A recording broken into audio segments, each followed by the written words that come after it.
Hello, this is the Provoked Prawn, and this is a video to compare the Logitech G Pro X with the Logitech G Pro X wireless. Now you're going to wonder what the point in this video is, because you're going to say to me, surely one of them's wireless and the other one's wired, and that's the difference. But actually there's a few more differences between them, and I want to talk to you about what those are as I go through.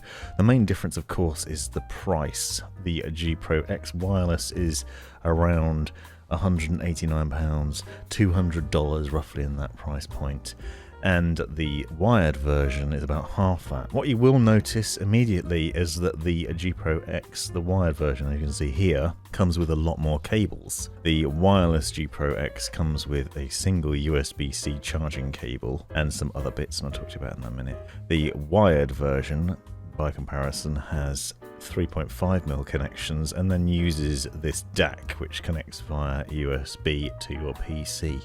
Now both these headsets get the best experience when used on a PC, but the G Pro X, the original one, the wired version, is a bit more flexible, and that's because it comes with a number of different cables. You can see, for example, 3.5mm connection cable here that includes a volume control and mic mute remote control on the cable itself. And the fact that the headset is compatible with 3.5mm connection means that you can use it on more than just PC. Obviously you can plug it into your PC using the 3.5mm connections with a headphone and microphone. It also has a splitter cable that allows you to connect the two together.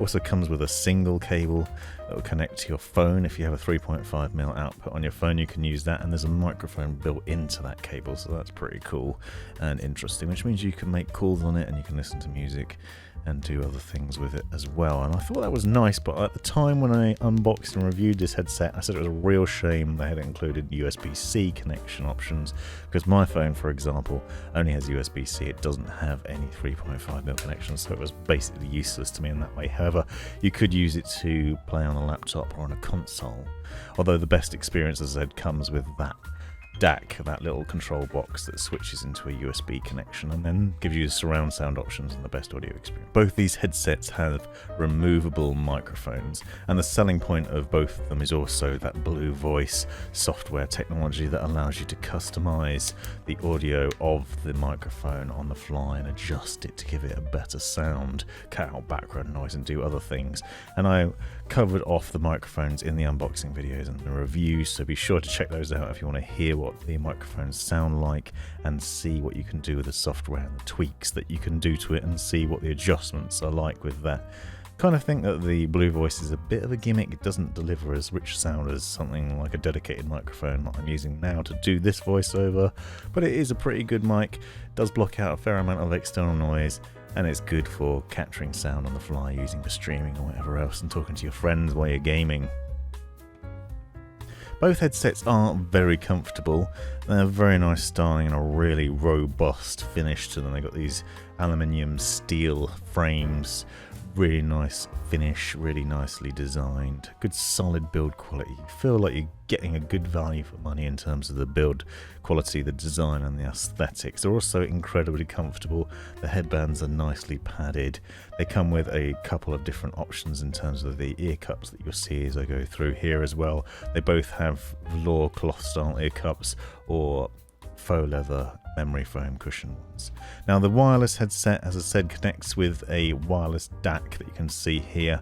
That has DTS Headphone X 2.0, and that's the same for the wired version, and that gets that DTS Headphone X connection and gives you that surround sound option as well. The wireless version has a USB-C charging cable that allows you to plug in and charge, and it has 20 hours of battery life to keep on going, so it's pretty decent battery life. And obviously that's very convenient having that wireless connectivity. But what you'll see is there's only the USB-C connection, so you can't plug in a 3.5mm jack or anything like that.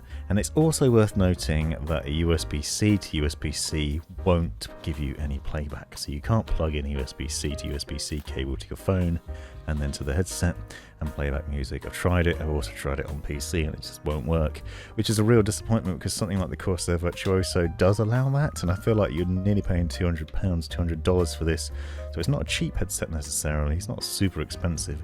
It is very nice build quality and great sound, but it's a shame that they've got that, and considering considering that the wired version had a 3.5mm connection at least, the wired version gave you more connection options than the wireless one does. Basically, you only have that wireless dongle and then plugged in to charge with the wireless one. Whereas at least with the wired one you had the USB connection via the 3.5mm that gave you the surround sound and a good quality audio, or you could plug it into your phone or other devices with a 3.5mm connection. So I feel like the connection options are actually more on the cheaper wired version than there are on the wireless one, which seems like a shame because you're paying quite a bit more money to go wireless.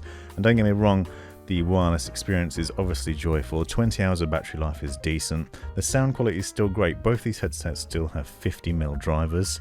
They deliver the same frequency response and have the same specifications to them, and I'll leave all that in the description. But that's a 20 Hz to 20,000 kHz frequency response, similar impedance, sensitivity levels, and other things. The microphone's the same, the design's the same, the ear cups are the same. They're mostly the same in all the other aspects. So you're getting a very good quality, well-built bit of kit that delivers a really rich sound. I found these headsets to be joyful.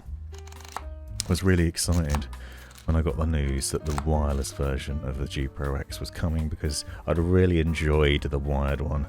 It was fantastic, but I wouldn't have swapped my Astro A50 for it for the simple fact that obviously it was wired. I really like the convenience of wireless, being able to dock my headset and get it charging and then just be able to pick it up and use it, have that freedom. And the G Pro X has a similar design in that it's very comfortable and it has loads of battery life, so the wireless version is definitely a bonus.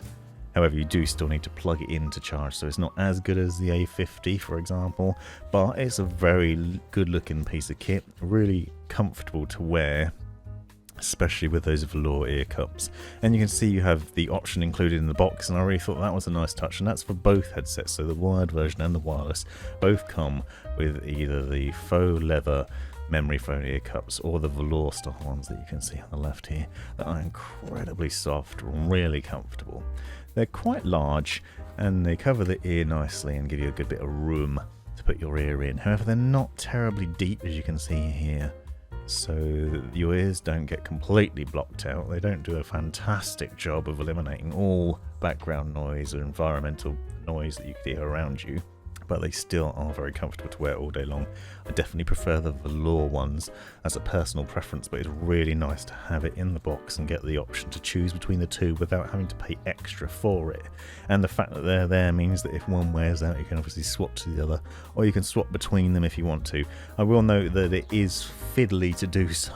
They come off easy enough, but to get them back on, it is a bit of a faff, because you have to basically get the material over the lip that runs around the edge of the driver, and it's a bit of a fiddle and a bit of a faff, but once you get it on, it's fine.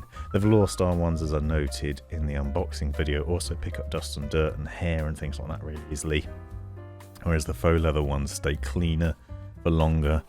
But generally speaking, both these headsets are fantastic, and I really do rate both of them highly. I do think that it's a real shame they've not included Bluetooth, for example, on the wireless, or USB-C connectivity in terms of being able to connect to your phone, or having a 3.5mm connection. Now, I know that sounds strange to want a 3.5mm connection on a wireless headset, but I really like the freedom of wireless, but also to be able to do something else. So having it paired with your phone to be able to listen to music, or for me being able to plug into Go XLRs so I can hear the output of my microphone, monitor chat levels on streams and things like that. Can't do that with this headset because it's a USB only. However, if you are planning on gaming exclusively on PC and you're not bothered about listening to music or anything else, and you just want to plug in to your PC either with the DAC and the wired version or the wireless connection, you're going to get fantastic sound out of both of these.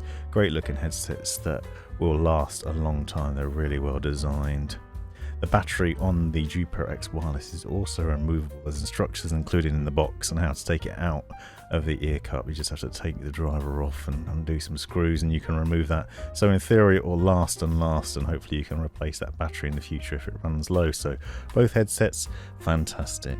Hope you found this video useful. Let me know in the comments if you have any questions. Thanks for watching. This has been the Provoked Prawn. Hope you found this video useful, interesting or hilarious. Be sure to subscribe and check out these other videos, as well as taking a look in the description for links and other information you might find useful. Let me know in the comments if you have any questions or anything you'd like to see extra about this, and have a great life.